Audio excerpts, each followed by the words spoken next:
rápidamente y le hemos dado por título al mensaje de hoy, el sufrimiento inocente. El sufrimiento inocente. ¿Cómo llama la prédica? El sufrimiento inocente. Inocente. Y vamos a estar trabajando en 3 puntos y al final del tercer punto pues tengo otros 3 corticos, pero vamos a avanzar lo más rápidamente posible. Hay una frase que se conoce mucho y la frase dice: para uno sufrir no necesita sino vivir o nacer. Para uno sufrir no necesita sino uno vivir y nacer. Y cuando hablamos de sufrir, no quisiera ser como garrotista, pero cuando usted no tiene a Cristo en su corazón, déjeme decirle, el sufrimiento no va a ser solamente aquí en la tierra, sino que la Biblia dice que va a ser sí por toda la eternidad. Así que es necesario que usted esté convencido que tiene a Cristo en su corazón como Señor y como Salvador. Y en esta mañana vamos a hablar de tres tipos de sufrimiento. El primero es el sufrimiento merecido. ¿Cuál es el primero? Vamos a hablar entonces de 3 sufrimientos y el primero es el sufrimiento merecido. Vaya conmigo a 2 de Samuel, capítulo 12, versículos del 10 al 18. Cuando hablamos del sufrimiento merecido, estamos hablando de aquel que nos toca por haber fallado, por habernos corrompido, por haber hecho lo incorrecto. Es aquel que tiene que ver con el que la paga del pecado es la muerte. Y habla del sufrimiento merecido, aquel que nos merecemos cuando nosotros pecamos. Y es algo inevitable, escúchelo bien, inevitable. 2 de Samuel, capítulo 12, versículo 10 al 18. Y en esta mañana entramos a este punto y vamos a ver al profeta Natán que exhorta al rey David. Sí, lo exhorta a ese rey que cantaba, a ese rey que adoraba, a ese rey que Dios escogió para dirigir una nación, pero que un día pecó, un día se fue de la voluntad de Dios y pecó. Y cuando pecó, vino el profeta Natán y lo exhortó y le dice: mira Natán, mira David, sencillamente el sufrimiento que viene es un sufrimiento merecido. Quiera Dios que en esta mañana no haya quien busque del pecado para que caiga en esta categoría del sufrimiento merecido. Acompáñenme pues a 2 de Samuel, capítulo 12, versículos del 10 al 18. ¿Lo tienen? Amén. Gloria al Señor. Léalo conmigo. 1, 2 y 3. Por lo cual ahora no se apartará jamás de tu casa la espada, por cuanto menospreciaste y tomaste la mujer de Urías Eteo para que fuese tu mujer. Así ha dicho Jehová: he aquí, yo haré levantar el mal de ti. Déjenme un retrocedo. 11. Lea conmigo. 1, 2 y 3. Así ha dicho Jehová: he aquí, yo haré levantar el mal sobre tu casa, sobre ti y de tu misma casa. Y tomaré tus mujeres delante de tus ojos y las daré a tu prójimo, el cual yacerá con tus mujeres a la vista del sol. Porque tú lo hiciste en secreto, mas yo haré esto delante de todo Israel a pleno sol. Entonces dijo David a Natán: pequé contra Jehová. Y Natán dijo a David: también Jehová ha redimido tu pecado, no morirás.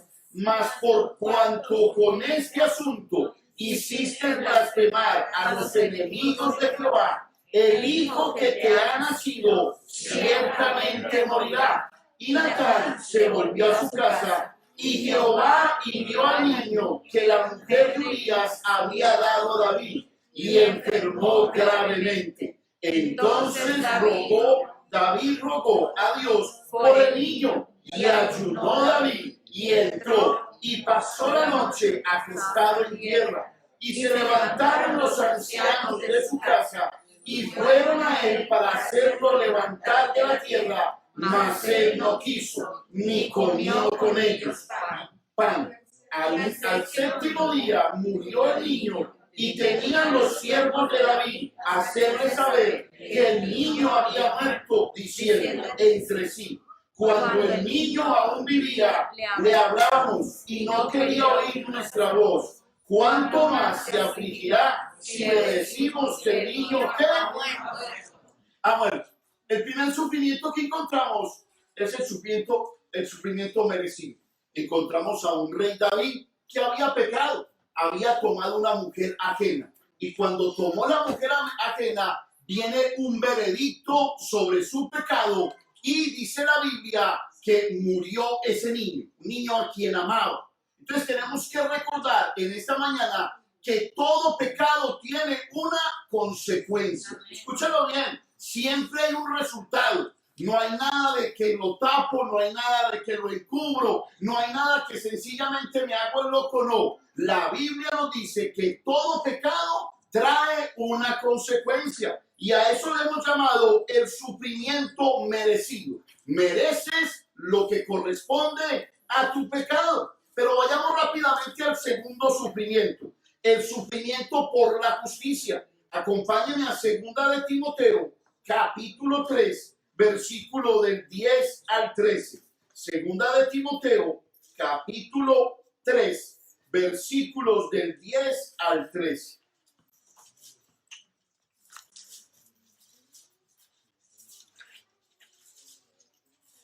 Segunda de Timoteo, capítulo 3, versículos del 10 al 13. El sufrimiento por la justicia, por hacer lo bueno, por hacer lo correcto, porque sencillamente no quiero pecar, porque no quiero que otros entren en cohecho. Me detengo y hago lo bueno delante del Señor. Vamos a ver lo que dice la palabra de Dios. Segunda de Timoteo, capítulo 3, versículos del 10 al 13. Léalo conmigo, 1, 2 y 3. Pero tú has seguido mi doctrina, conducta, propósito, fe, longanimidad, amor, paciencia, persecuciones, padecimientos, como los que me sobrevivieron en Antioquía, en Iconio, en Listra, persecuciones que he sufrido, y de todas me ha librado el Señor. Y también todos los que quieren vivir piadosamente en Cristo Jesús padecerán ¿qué? Mas los malos hombres y los engañadores irán de mal en peor, engañando y siendo ¿qué? Engañando y siendo ¿qué? El segundo sufrimiento que encontramos es el sufrimiento por la justicia. Usted hace lo correcto, usted hace lo bueno, pero resulta que por hacer a veces lo correcto y por hacer lo bueno, usted se puede ganar un problema. Usted sencillamente se gana una persecución. Lo que dice la palabra aquí, hablándonos en diferido, es que en realidad los que vivimos una conducta piadosa, una conducta de acuerdo a la voluntad de Dios, siempre seremos perseguidos. La Biblia dice que nos sintamos dichosos cuando por causa de Jesús somos perseguidos. Ojo, por causa de Jesús, no haciendo el bien a otra persona, usted no puede considerar que usted es bienaventurado. No, es bienaventurado solo cuando por el nombre de Jesús usted ha sufrido. Eso es lo que nos dice la palabra del Señor. Ahora acompáñeme en ese mismo punto a Primera de Pedro, capítulo 3, versículo del 14 al 17, más hacia su derecha. Primera de Pedro, capítulo 3, versículos del 14 al 17. ¿Lo tiene la iglesia? Amén. Se lo repito, Primera de Pedro, capítulo 3, versículos del 14 al 17. Vemos entonces un primer sufrimiento, el merecido, el que me merezco por haber pecado. La paga del pecado es la muerte. Vemos el segundo sufrimiento que hay en el mundo, el sufrimiento por la justicia. No he pecado, estoy haciendo lo correcto, estoy buscando a Dios, amo a mi prójimo, amo a los demás, pero sencillamente por ser justo sufro persecución. Vaya conmigo entonces a Primera de Pedro, capítulo 3, versículo del 14 al 17. Léalo conmigo, 1, 2 y 3. Mas también, si alguna cosa padecéis, por causa de la justicia, bienaventurados sois. Por tanto, no os amedrentéis por temor de ellos, ni os conturbéis, sino santificad a Dios el Señor en vuestros corazones, y estad siempre preparados para presentar defensa con mansedumbre y reverencia ante todo el que os demande razón de la esperanza que hay en vosotros, teniendo buena conciencia, para que lo que murmuran de vosotros como de malhechores sean avergonzados los que calumnian vuestra conducta en Cristo.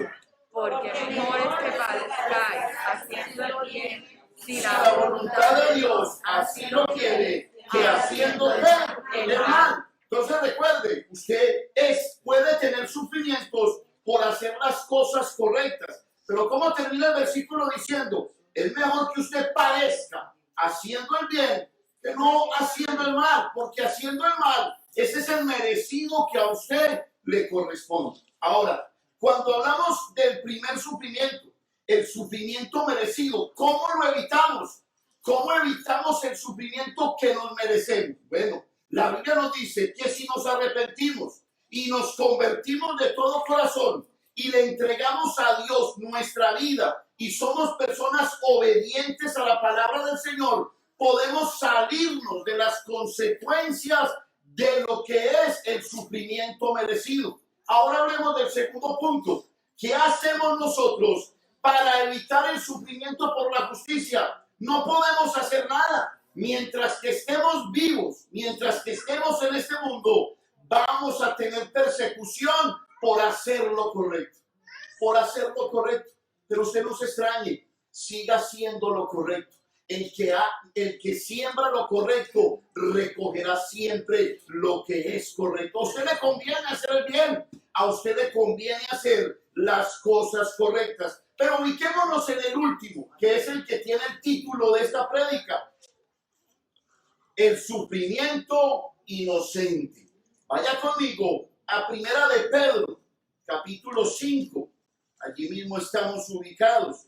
Primera de Pedro, capítulo 5, versículo 10. Primera de Pedro, capítulo 5, versículo 10. El sufrimiento inocente. El sufrimiento inocente es el que nos toca a todos. A todos. Le hago una pregunta. ¿Usted está preparado para cuando su esposa muera? ¿Está preparado para cuando su hijo muera? ¿Está preparado para un sufrimiento de la talla de una pérdida de un padre, de un hijo, de un hermano, de su esposa, de su esposo? Bueno, cuando hablamos del sufrimiento inocente, es algo inevitable. Es algo que nos va a pasar y nos va a acontecer a todos. Y en esta mañana vamos a aprender a lidiar con el sufrimiento.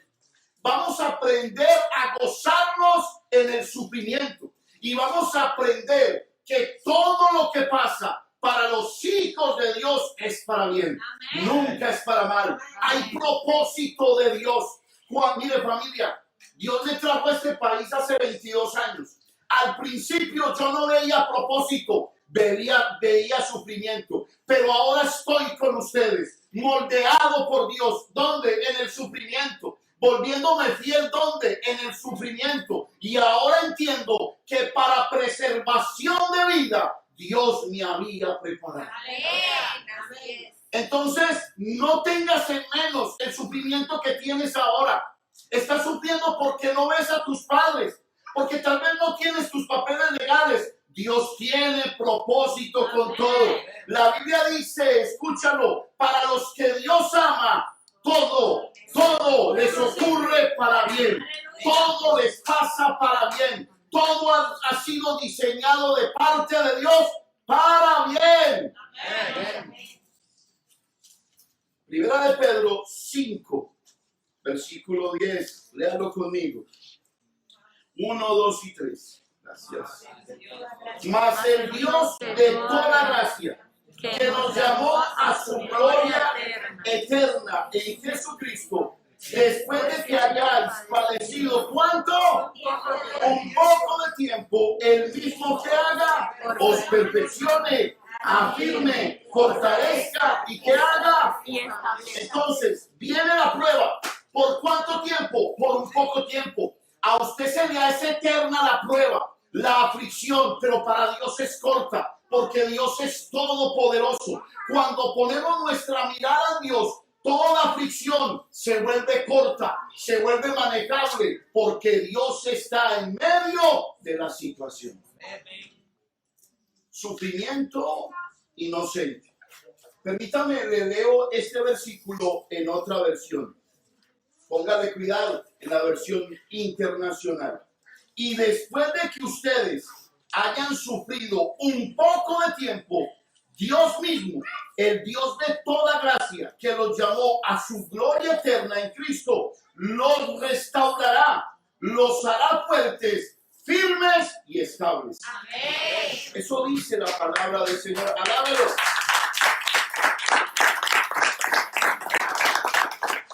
Me hace acordar una frase famosa en la Biblia. José fue vendido por sus hermanos, fue vituperado por sus hermanos, fue un hombre violentado por sus hermanos. Sus hermanos lo quisieron matar, pero un día, en el propósito de Dios, salió de las manos de sus hermanos y se metió en las manos de Dios. Terminó siendo el segundo hombre en Egipto. Y cuando sus hermanos lo conocieron y él reveló su nombre, su identidad a sus hermanos, les dijo: no se preocupen, porque para preservación de vida, Dios me ha puesto en este lugar. Amén. Toda aflicción inocente por la que pasamos tiene de parte de Dios un propósito. Pero la pregunta de esta mañana es esta: ¿cómo nos manejamos? ¿Cómo manejamos la aflicción inocente, la pérdida de un ser querido, la rotura de un matrimonio, una bancarrota, la caída de una compañía, la rebeldía de un hijo, el dolor de una relación en donde ella cree en Dios y él no cree en Dios, o viceversa? La Biblia nos habla de un hombre que manejó el sufrimiento con plena sabiduría. Y ese hombre es el famoso Job. Job, nos dice la Biblia que la aflicción del inocente la manejó con plena sabiduría. La Biblia nos habla de un hombre recto en sus caminos. Si usted quiere manejar las aflicciones con sabiduría, usted debe de ser recto en sus caminos. Cuando usted es recto en sus caminos, usted no le tiene miedo a los hombres, a los escenarios que vienen por venir. No le tiene miedo al caos de un mundo que pinta con caos. Al único que le tiene temor es al Rey de Reyes y Señor de Señores. Y su temor está basado en hacer lo correcto delante de Dios. Escúchalo bien. Hoy vamos a aprender cómo Job manejó este escenario. En última instancia, todo sufrimiento es el resultado de la caída del hombre. El hombre pecó, por lo tanto el mundo cada vez va de mal en peor. Más abortos, más guerras, más rumores de guerras, más rumores de hambre, más peleas entre todo el mundo. ¿Por qué? Porque el mundo cayó. Pero déjeme decirle algo: un día usted se convirtió a Cristo y usted dejó de ser un hombre caído en su naturaleza y ahora usted es hecho a la imagen del Dios invisible por medio de Jesucristo. ¿Qué les quiero decir? Que una cosa es manejar una aflicción inocente que nos toca a todo mundo y otra cosa es manejarla bajo el concepto de un nuevo nacimiento. Cuando usted ha nacido de nuevo, ha puesto su confianza en Dios. Y al poner su confianza en Dios, es Dios el que peleará por usted. Es el Dios que enfrentará la prueba por usted. Es Dios el que está comprometido a proveerle, a bendecirlo, a restaurarlo, a guardarlo, a protegerlo. Alabe los que está vivo. Un aplauso al Señor. ¿Qué es más fácil? Es más fácil soportar el dolor de la aflicción siendo creyente. Escúchalo. Escúchalo. Es más fácil el sufrimiento inocente manejarlo como cristiano, como hijo de Dios, que cuando usted no es hijo de Dios. Las promesas de Dios son sobre un hijo de Dios. La paz de Dios es sobre un hijo de Dios. Las garantías de Dios son sobre un hijo de Dios. ¿Sabe, familia? Hay sufrimientos que no se pueden explicar. Y eso le pasó a Job. ¿Cómo empieza el libro de Job? Un hombre recto, perfecto en sus caminos, dice la Biblia, pero le vino el sufrimiento. No se lo merecía, pero le vino. Si usted ha leído el libro de Job, usted va a encontrar de que los amigos de Job y Job prácticamente se preguntaban, ¿y por qué a mí? ¿Y por qué a él? Si era una gran persona, ¿saben qué? No sabían y les fue oculto que detrás de ese sufrimiento estaba Satanás. Satanás había retado a Dios. Dios, tú eres Dios. ¿Quién se puede meter contigo? Dame la oportunidad, yo me meto con un hijo tuyo. Pero ¿cómo me voy a meter con un hijo tuyo si tú lo guardas? Si tú lo proteges. Pues Dios hubiera podido tomar una de dos decisiones y tomó la sabia porque él es sabio. La primera, le pudo haber dicho a Satanás, ok, Satanás, yo soy Dios. Y si a mí me da la gana de guardarlo y de protegerlo, eso es problema mío. ¿Quién me va a decir lo contrario? Pero Dios se empavonó de Job y le dijo a Satanás, Satanás, lo pongo en tus manos. Quítale lo que tiene, su familia, sus posesiones. Quítale todo lo que tiene. Pero una cosa no le vas a quitar, su vida. Porque su vida a la postre terminará glorificando mi nombre.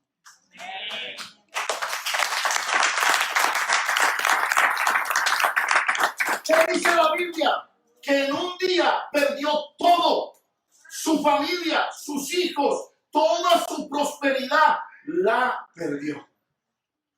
Acompáñeme a Job, capítulo 1, versículos del 20 al 22.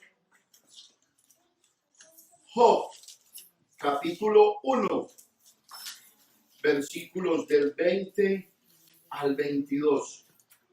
¿Cómo manejamos las aflicciones inocentes? Las que nos pasan a todos. ¿Cómo las manejamos? Vuelvo y le pregunto, ¿está preparado para perder a un ser querido? ¿Está preparado para ver partir a un hijo? Que Dios nos libre. Eso tiene que doler mucho. ¿Cierto que sí? Hay veces Satanás se quiere meter en el corazón de uno. Y no sé si a usted le ha pasado, a mí a cada ratito me quiere pasar. Yo digo, llamo a mi hijo, llamo a mi hija. No, papá, por aquí trabajando. Y ahí mismo viene Satanás y se cruza en el camino. Que te lo mate un carro. Que te lo pise una gallina. No, que te lo mate un carro. Uy, Señor, guárdalo. ¿Qué hace usted inmediatamente? Usted empieza a orar por su hijo. Empieza a orar por sus padres, empieza a orar por sus hermanos. Pero hoy con la vida de Job vamos a comprender tres cosas que nos van a ayudar a poder vivir el momento del sufrimiento inocente que a todos nos va a pasar. Pero lo vamos a pasar con fuerza del Señor, con potencia de su Espíritu, con lágrimas en los ojos, sí, pero también lo vamos a pasar con el gozo del Señor. ¿Usted está aquí? Amén. Job, capítulo 1, versículo 20 al 22. Déjenme me ubico. Job capítulo 1, versículos 20 al 22. ¿Lo tienen? Amén. Lea conmigo 1, 2 y 3. Entonces Job se levantó y rasgó su manto y rasuró su cabeza y se postró en tierra. ¿Y qué hizo? Y dijo: desnudo salí del vientre de mi madre y desnudo volveré allá. Jehová dio, Jehová quitó. Sea el nombre de Jehová bendito. En todo esto no Cuando usted lee el libro de Job y usted se detiene a entenderlo, ¿sabe qué hacía Job? Los hijos hacían alguna fiesta, póngame cuidado. Y él decía: tal vez mis hijos pecaron. ¿Y sabe qué hacía? Al otro día preparaba un holocausto, preparaba sacrificio para que Dios mirara con agrado a sus hijos. ¿Qué enseña eso? El primer punto: si usted quiere estar preparado para el sufrimiento de los inocentes, que a todos nos va a pasar, pues y se lo repito, que su esposa lo abandone, que su esposo lo abandone, que sus hijos terminen en una cárcel, que sus hijos sean tan rebeldes que terminen de pronto en un sicariato, que su compañía se vaya a una quiebra total, un desengaño de su esposa, un desengaño de su esposo, un sufrimiento como la pérdida de un hijo, la pérdida de un ser querido. Lo primero que nos enseña Job en estos dos versículos es que Job se preparaba para el porvenir. Escúchelo: prepárate de antemano. Le voy a decir algo que no sé si le sonará extraño. Cada que usted viene a un culto, cada que usted viene a la iglesia, ¿sabe qué está haciendo Dios? Lo está preparando de antemano. Yo he escuchado testimonios donde hay padres que pierden a sus hijos y dicen: pastor, no sé por qué, pero Dios me había hablado en el servicio. Dios me había ministrado.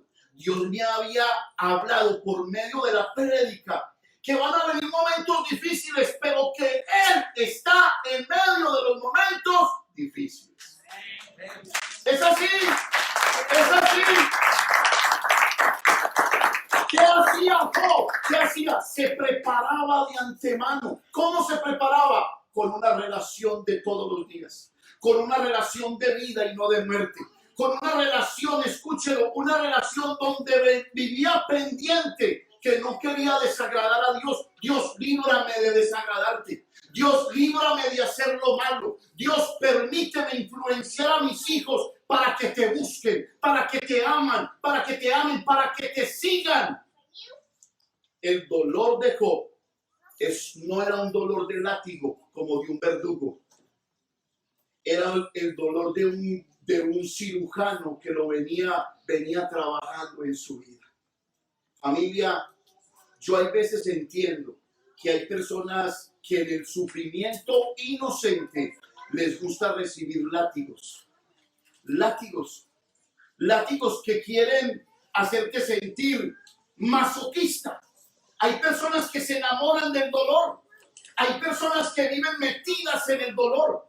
Hay personas que no quieren abandonar el dolor. No le dan la oportunidad a Dios para sacar el dolor y colocar vida. No le dan la oportunidad a Dios para que Dios sane y saque la enfermedad y meta su vida dentro de los creyentes. Y pasan los años y seguimos enamorados del dolor. Es que me hicieron, es que me dolió, es que no puedo caminar porque, pastor, lo tengo ahí en el corazón. Y la Biblia lo dice, que el que está en Cristo es una nueva criatura. Que las cosas viejas pasaron.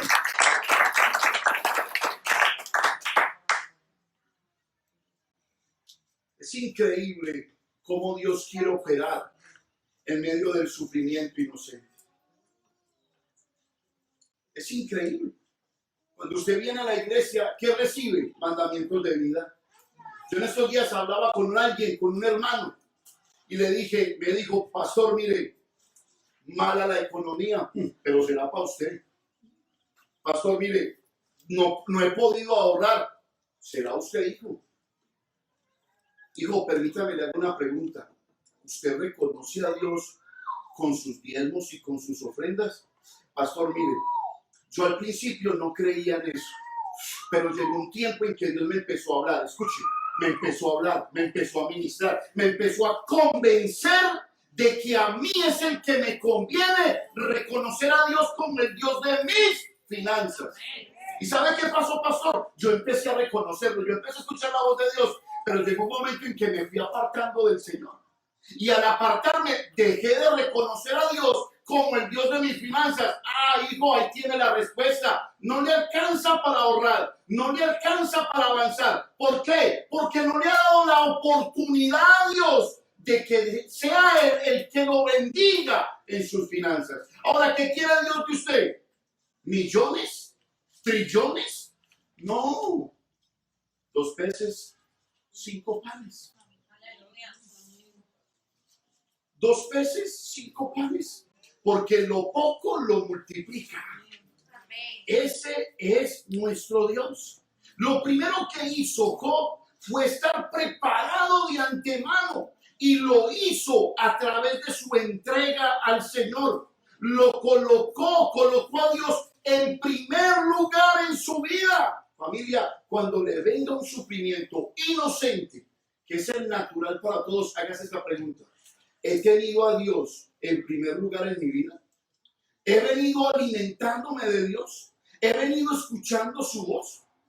¿He venido metido en las disciplinas espirituales, el ayuno, la oración, el congregarme? ¿Quién pelea con Dios y quién le gana? Nadie. ¿Quién pelea? Nadie. Dios es una manzaguapo, yo siempre lo he dicho. Ese es Dios. Satanás había colocado tela de juicio sobre Dios. ¡Ja! Tú eres Dios. Tú lo bendices. Tú lo guardas. Tú lo proteges. Un momentico, Satanás.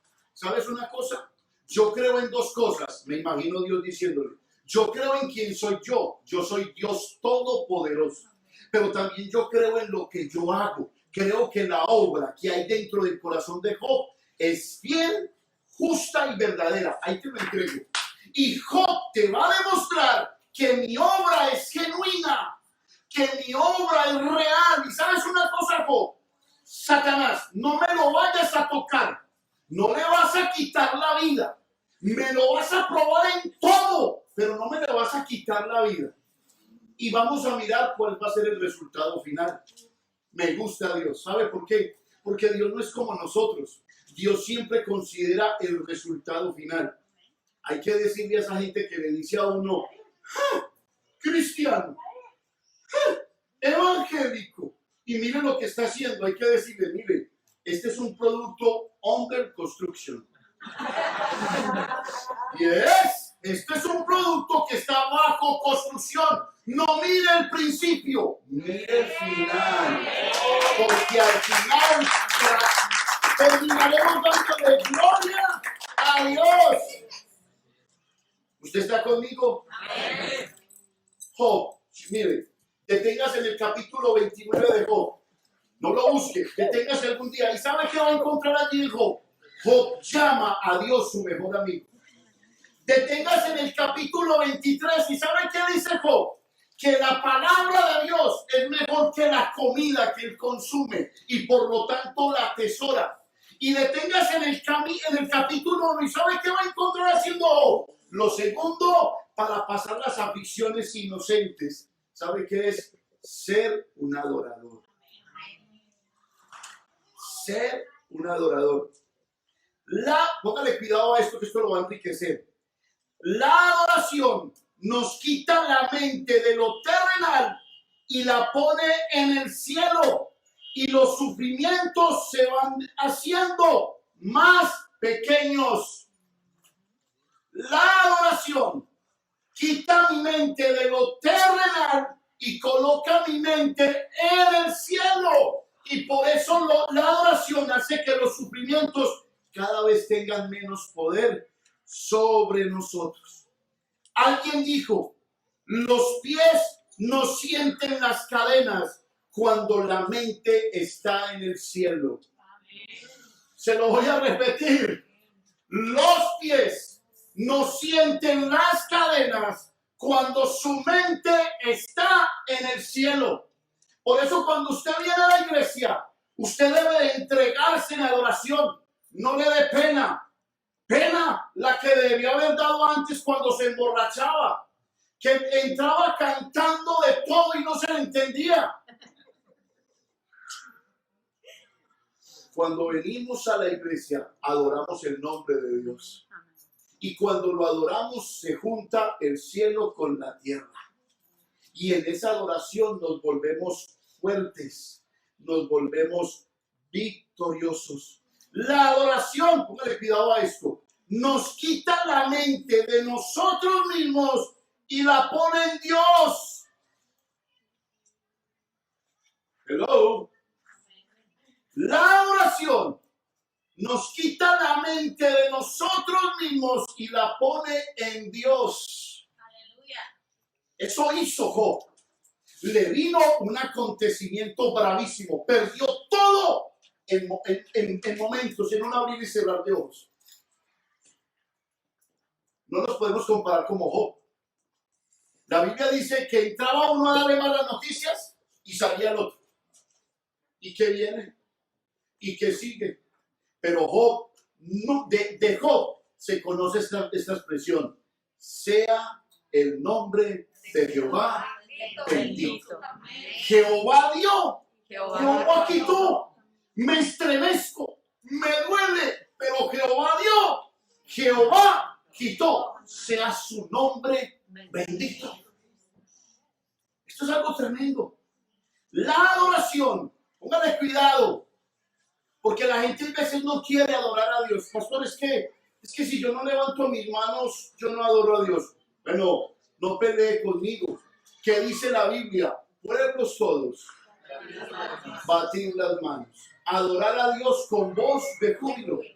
Porque Jehová es Dios altísimo en toda la tierra.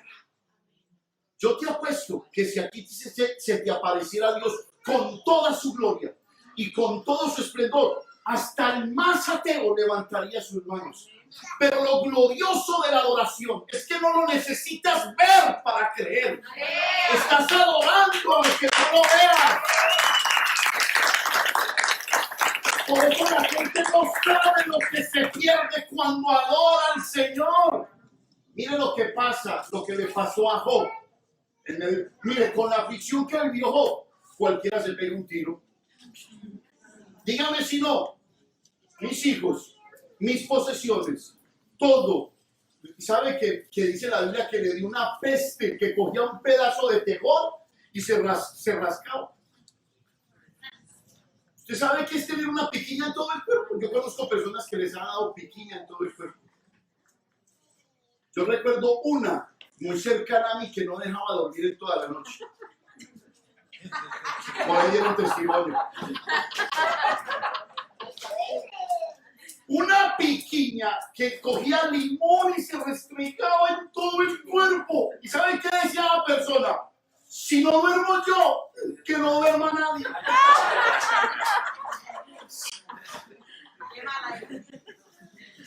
Y dice la Biblia que Job tenía una rasquiña donde se rascaba, le salía sangre de su cuerpo. Mas sin embargo, mire lo que hace la adoración. La adoración nos lleva a la persona que nos va a poder sostener y fortalecer durante los sufrimientos. Cuando usted adora a Cristo, usted está yendo delante del Señor y en su adoración le está diciendo: Dios, tú eres el único que me vas a sostener.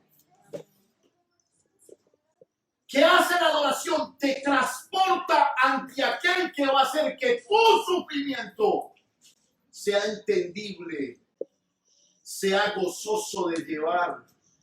¿Usted está aquí? Amén. Nos ven adorando y nos dicen: estos están locos. ¿Sabe que en el parque esto ha sido así? Pasa la gente trotando y es...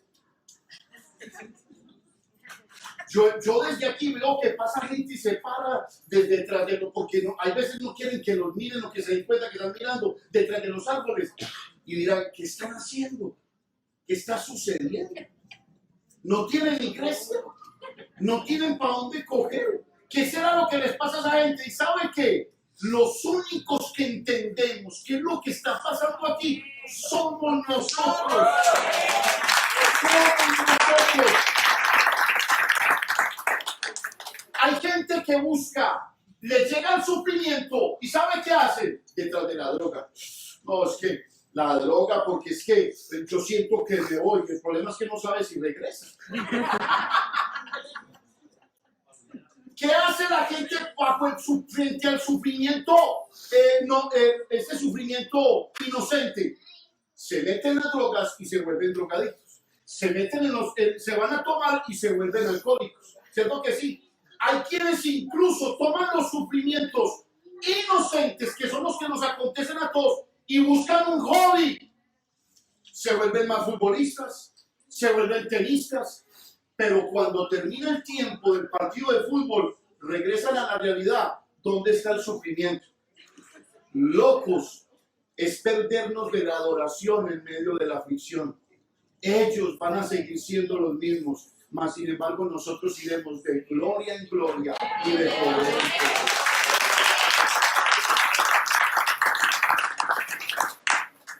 Tercero, termino con este. Algo que tenía Job, escúchelo bien y ojalá no me pierda esta parte. Y esto me lo corroboró Miriam cuando abrió el culto con los 10 leprosos. ¿Cuántos le pusieron cuidado? Yo sé que Cristina le puso mucho cuidado porque ella lo empalmó. Mire familia, ser agradecido es dar gloria a Dios y yo no había caído en cuenta de eso. ¿Qué dice la Biblia? Llegaron 10 leprosos. ¿Usted sabe qué es un leproso? Mire, para la lepra no hubo cura. La lepra se fue solita y todavía hay lugares en el mundo donde todavía hay gente leprosa. Gente que bota materia. Gente que pone una mano en abrir una puerta y ahí se le queda un dedo. Se van cayendo a pedazos. Y dice la Biblia que llegaron 10.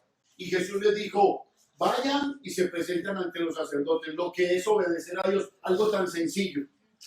Obedecieron a Jesús. Fueron. ¿Y cuántos se regresaron? 1. ¿Y qué dijo Jesús? Venga, no fueron 10 los que yo sané.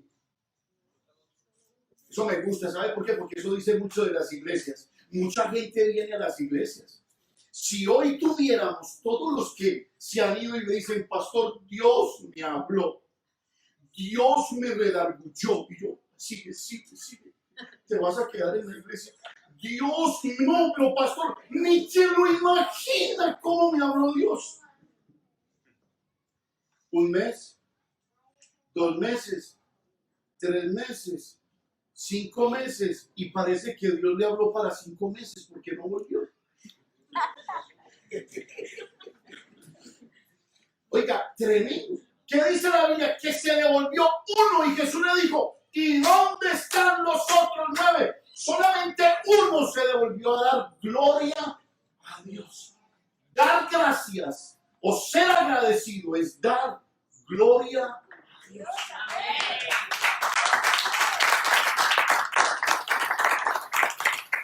Agradecer es dar gloria a Dios. Algo que tenía Job como convicción era el agradecimiento. Mire esto, ojalá usted lo anote. El agradecimiento nos quita la mente de lo que no tenemos y nos enfoca en lo que tenemos. Eso me gustó mucho. Se lo repito. El agradecimiento nos quita la mente de lo que no tenemos y nos enfoca ¿en qué? En lo que tenemos. Eso lo dijo Job cuando adoró. Dios dio, Dios quitó. ¿Sabe qué estaba diciendo Dios? Dios, gracias por lo bueno. Dios, gracias por lo malo. Tu nombre sea bendito. ¿Qué hace el agradecimiento? Te ayuda a ver lo único que tienes. Pastor, pero es que Job lo perdió todo. A Job no le quedó nada. No. Job tenía un agradecimiento tan grande que terminó entendiendo esta tremenda verdad. Yo ya sé que no tengo nada aquí en la tierra, pero sé que tengo algo que nadie me podrá quitar. se llama Dios. Se llama Dios. Mire, es tan sencillo como esto. Los sufrimientos nos llevan a enfocarnos en lo que no tenemos, en lo que acabamos de perder.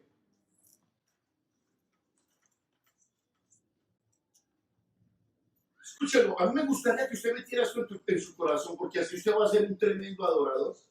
Los sufrimientos nos llevan a enfocarnos en lo que no tenemos, en lo que acabamos de perder.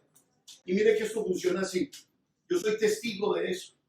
1 de la mañana, y ahora que estoy con mis padres en la casa, llaman los familiares de Colombia. ¿Cómo le parece que no tengo para esto, no tengo para aquello, no tengo para otro? Y entonces en la noche no se duerme. No hay para esto, no hay para aquello, no hay para lo otro. ¿Sabe qué pensamos al otro día? No estar trabajando y no estar haciendo una platica de más para podernos ayudar allá. ¿Qué hace la falta de agradecimiento? Te hace enfocar en lo que no tienes. Y pasas por alto lo único que sí tienes. Adiós. ¿Usted está aquí? Amén. El agradecimiento de Job lo llevó a enfocarse en lo único que tenía. Dios. Familia, mire, y ojalá esto no sea publicidad política pagada. Acabamos de pasar por unas elecciones. Con ganas que ganara uno. Con ganas que perdiera el otro. No les voy a decir. Ni falta. Pero a la postre hay una realidad. Sea A o sea B, no estamos en las manos de ellas. Estamos en las manos de Dios. ¡No! Que se levantó uno y que quiere hacer esto y esto, mire, por encima de Dios no va a pasar. No va a pasar. Ese sin querer va a terminar haciendo la voluntad de Dios. No le ha pasado a usted. A mí me pasó. Yo no debiera estar en este país y estoy en este país. Dios convirtió lo malo en bueno. Y un día frente a todos los pronósticos, usted no puede, usted no es capaz, usted no va a conseguir dinero, no va a conseguir trabajo, usted no va a tener papeles legales. Mentira del diablo. Lo que el hombre dice es una cosa y lo que Dios dice es otra.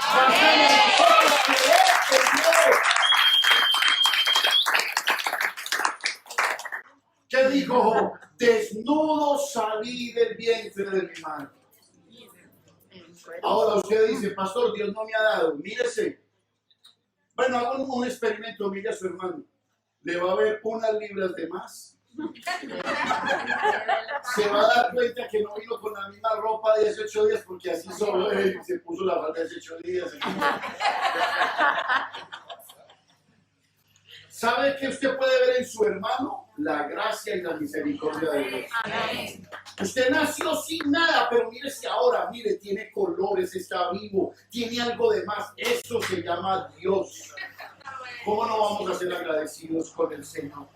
El agradecimiento te ayuda a honrar a Dios, y cuando tú honras a Dios, Él te honra. Él te honra. Desnudo salí del vientre de mi madre, desnudo regresaré. Jehová dio, Jehová quitó, sea el nombre de Jehová bendito. Póngase de pie, mi hermano, por favor.